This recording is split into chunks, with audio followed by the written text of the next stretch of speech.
Hello বন্ধুরা, রাধে রাধে। কেমন আছো সবাই? আশা করছি সবাই ভালো আছো, আমিও একটু ভালো আছি। তা আজকে তো দ্বাদশী গেল, দুপুরবেলা নিরামিষই রান্না করেছিলাম, আর সেগুলো তোমাদের সঙ্গে শেয়ার করা হয়নি, যদিও আজকে বেশি কিছু বানাইনি, শরীরটা ভালো লাগেনি সেজন্য বেশি কিছু বানাইনি, সেগুলো তোমাদের সাথে শেয়ারও করিনি। তা আজকে বিকেলে ভাবলাম একটু চপ বানাবো। তা নিরামিষ কি চপ বানাবো সেটা ভাবতে ভাবতে ভাবলাম যে একটু আলু সেদ্ধ করে নিই, আলু দিয়ে চপটা বানাবো। তো তোমাদের আজকের রেসিপিটা কেমন লাগলো সেটা তোমরা কিন্তু একটু কমেন্টের মাধ্যমে জানিয়ে দিও। তা চলো আজকে যে চপটা বানালাম সেটার রেসিপিটা তোমাদের সঙ্গে শেয়ার করছি।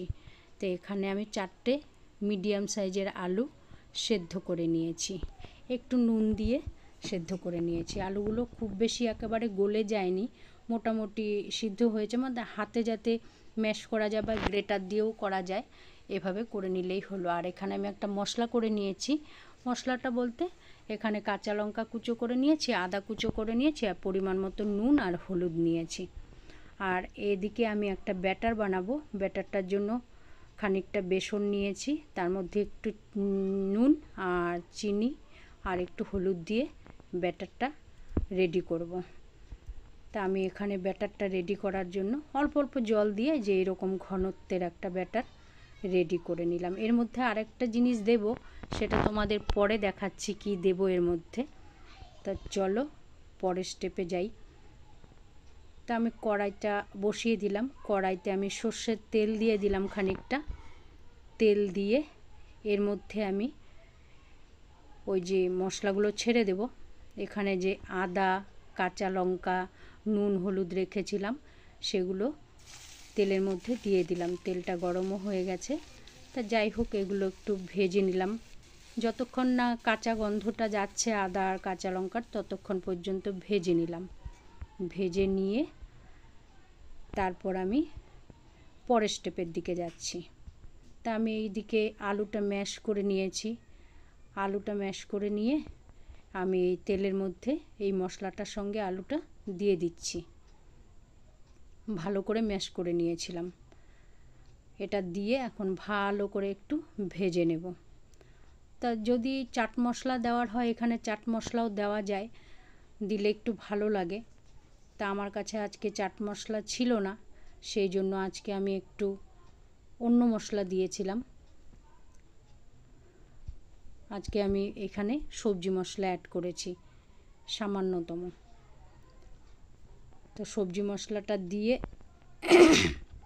তারপর আমি ভালো করে আর একটু নাড়াচাড়া করে তারপর নামিয়ে নেব। যেহেতু আলুটা সেদ্ধ করাই আছে, কাঁচা লঙ্কা আদা ভালো করে ভেজে নেওয়া আছে, তা যাই হোক বেশিক্ষণ ভাজতে হবে না, অল্প টাইম ভেজে নিলাম।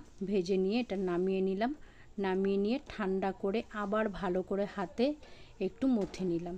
নিয়ে এখন এটাকে শেপ দেব, যার যেরকম ইচ্ছে সেরকম শেপ দিলেই হলো।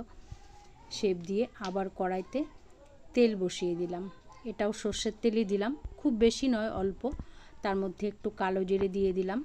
তোমাদের বলেছিলাম যে ব্যাটারটার মধ্যে আরও একটা জিনিস দেব, তা শেপগুলো আমি এইভাবে দিয়েছি দেখো। আর এই যে ব্যাটারটার মধ্যে আমি এই তেলটাই ঢেলে দেব। তো তেলটা নিয়ে আমি এই ব্যাটারটার মধ্যে দিয়ে দিলাম। দিয়ে এখন একটু এটাকে আবার একটু ফেটাতে হবে, যেহেতু গরম আছে তাই খুন্তি দিয়েই করছি।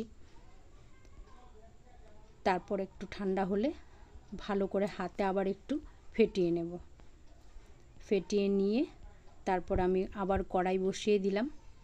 কড়াইতে এখন সর্ষের তেল দিচ্ছি না, এখন আমি সাদা তেল দিচ্ছি। দিয়ে একটা একটা করে আলুগুলোকে যে শেপ দিয়েছিলাম সেটা নিয়ে ব্যাটারের মধ্যে চুবিয়ে তারপর আমি কড়াইতে দিয়ে দিচ্ছি।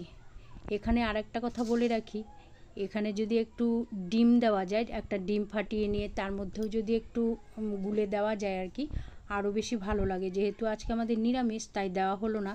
তা তোমাদের কেমন লাগলো আজকের ভিডিওটা তোমরা একটু কমেন্টের মাধ্যমে